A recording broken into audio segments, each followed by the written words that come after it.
की बातें हो जाए, गुरु बनाना या गुरु बनना किनका काम है, इसी के बारे में यानी हम लोगों को मानना है कि शिव बनने का अधिकार मूलतः उसी को है जो स्वयं गुरु पद का सृजनहार हो, जो गुरु कार्य कर रहा हो, जो सृष्टि के रहस्य को जानता हो, और किसी के रहस्य को वही जान सकता है जिसने इसका निर्माण किया है। वैसे ही गुरु की आज जनमानस में आवश्यकता है। प्रत्येक मानव को भी सोचना चाहिए कि मैंने गुरु किसको बनाया। ये हमें शरीर को बनाए, हमारे अंदर में सर्वव्यापी हैं, हमारे दुख को दूर करने वाले हैं, और गुरु के रहस्य को जो जानने वाले हैं उन्हीं को ना गुरु बनाइएगा। जो इस धरती को निर्माण किए हैं, आकाश को, पृथ्वी को निर्माण किए हैं, गुरु वैसे ही जनमानस को जरूरी है। और शिव ही एकमात्र है जो इस विशेषणों को धारित कर रहे हैं। जनमानस बहुत साजा से शिव को अपना गुरु या देव रूप में बना सकते हैं और अपने अध्यात्म को भौतिक मार्ग बनाते हुए सफल कर सुखमय भविष्य की कामना कर सकते हैं। कहावत में भी कहा गया है कि बैल वही कूदता है जिसका खूंटा मजबूत होता है। समझती हूँ कि गुरु को महादेव से बढ़कर खूंटा जनमानस को और मजबूत कहाँ मिलेगा। जब महादेव स्वयं गुरु होकर के व्यक्ति के भीतर बैठे हो तो उनका ही कहना ही क्या है। गुरु ही समस्त, गुरु ही अमृत कलश लिए फिरते हैं, अपने शिष्यों पर अमृत वर्षा करते हैं। बाहरी भेष में क्या होता है, मन से साधु बनिए, भेष से कोई साधु नहीं हो सकता। किसी के प्रति घृणा ना करें, साहब की यही वाणी है।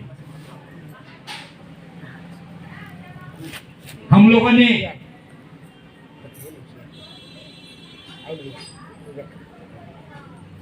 अभी तक भी भूल में पड़े हुए हैं। जब तक गुरु की दया होता है तो सुख आता है, गुरु की दया होता है तो दुख आता है, और दोनों एक बंधन है। सुख भी बांधता है और दुख भी बांधता है। कहा गया है हथकड़ी सोने का हो या लोहे का हो, वो बांधेगा जरूर। गुरु करते हैं क्या, इस बंधन से मुक्त करते हैं।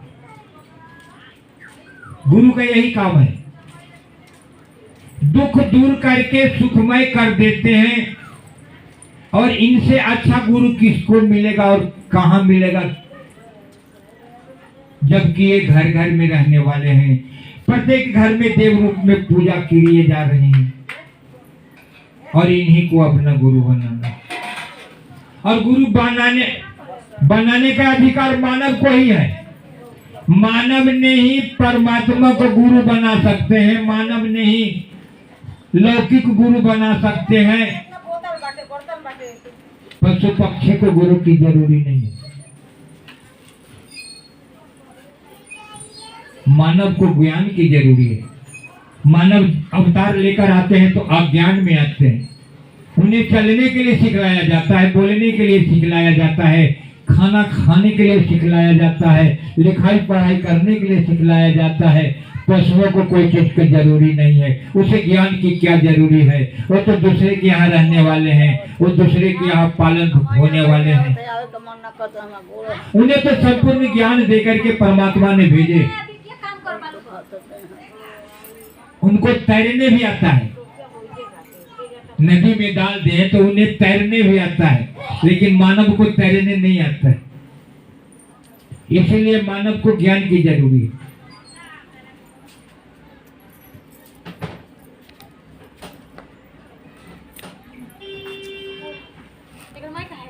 मानव के लिए बताया जा रहा है कि इंसान जन्म लेकर 2 साल के बाद बोलना सीख जाता है, लेकिन हमें बोलना क्या है, सीखने में सारा जीवन लग जाता है।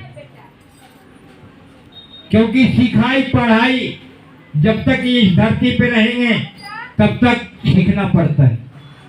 इस धरती पे मूर्ख होकर नहीं रहना है, हमें ज्ञान लेकर के रहना होगा। ज्ञान देने के लिए जगतपति गुरु जी बैठे हुए हैं। जैसे मानव जन्म लेकर के 2 वर्ष के बाद स्कूल में भर्ती हो जाते हैं, वहां से निकलते हैं तो फिर प्राइमरी स्कूल में रजिस्ट्रेशन नामिनेशन कराना पड़ता है, वहां से जाते हैं तो हाई स्कूल में नामिनेशन कराना पड़ता है, पंजीकरण कराना पड़ता है, वहां से निकलते हो तो कॉलेज में कराना पड़ता है, वहां से निकलते हो तो कोई सर्विस करते हैं तो वहां पर नाम लिखाना पड़ता है, आधार कार्ड बनवाते हैं तो वहां पर भी नामकरण करवाना पड़ता है, जगह जमीन खरीदते हैं तो वहां भी नामकरण कराना पड़ता है, यानी नाम सब जगह लिखाना पड़ता है। ठीक उसी तरह अध्यात्म में हमको यहाँ से चला जाना होगा। एक प्रत्येक मानव को विचार करना होगा कि एक दिन यहाँ से चला जाना होगा और जाएंगे कहाँ, वहां का भी नामिनेशन कराना होगा। इसलिए साहब कहते हैं अध्यात्म में जुड़िएगा तो सब ज्ञान हो जाएगा, संपूर्ण ज्ञान हो जाएगा। जब तक अध्यात्म में नहीं जुड़िएगा तो ज्ञान की कमी रहेगी। कोई रोगी यदि बोले हम निरोगी हो जाएं, तो निरोगी कभी हो ही नहीं सकते हैं जबकि प्रभु की दया नहीं होगा। हम गरीब हैं अमीर हो जाएं, गुरु की जब तक असीम दया नहीं होगा तो कोई अमीर नहीं बन सकता। सब गुरु की दया है। और गुरु के शरण में प्रत्येक मानव को रहना होगा। जन्मजात की दुश्मन जो थे वो भी गुरु की शरण में आकर के एक रूल में बने हुए हैं। वहां पर सांप है, वहां पर बाघ भी है, वहां पे सर्प भी है, चूहा भी है, वहां पे मोर है और नाग भी है। कोई किसी को नहीं खाता क्योंकि वो गुरु के शरण में है। इसलिए प्रत्येक मानव काम क्रोध लोभ अहंकार हिंसा द्वेष को हटा करके और गुरु शरण में रहे, बसहा और बाघ के तरह। जैसे चंदा मामा घर घर के मामा, भोले बाबा घर घर के बाबा, वही आपका देवता भी है और आपका गुरु भी है और परमात्मा भी है। वही सत्ता को अंग्रेजों ने गॉड कहते हैं, वही सत्ता को मुसलमान ने अल्लाह कहते हैं, वही सत्ता को हिंदू धर्म में शंभु या शिव कहते हैं, वही ईश्वर को गिरजाघर में परमात्मा कहते हैं, ईश्वर कहते हैं, एक ही बात है। और वही सत्ता को अपना बनाना होगा। बार बार इस बात को नीलम दीदी कहकर चली गई, शिव को अपना गुरु बनाइए, शिव को अपना गुरु बनाइए। और मेरा मानना भी है कि शिव ही एक मन की मनोकामना पूर्ण करने वाले गुरु हैं, उन्हीं को अपना गुरु बनाना होगा। और बिना गुरु के मुक्ति हो ही नहीं सकता है। और उनके शरण में, उनके पास में सब कुछ है, मुक्ति भक्ति मोक्ष की प्राप्ति सब उनके पास में है। उनके पास में रजोगुण सतोगुण तमोगुण सब गुण है।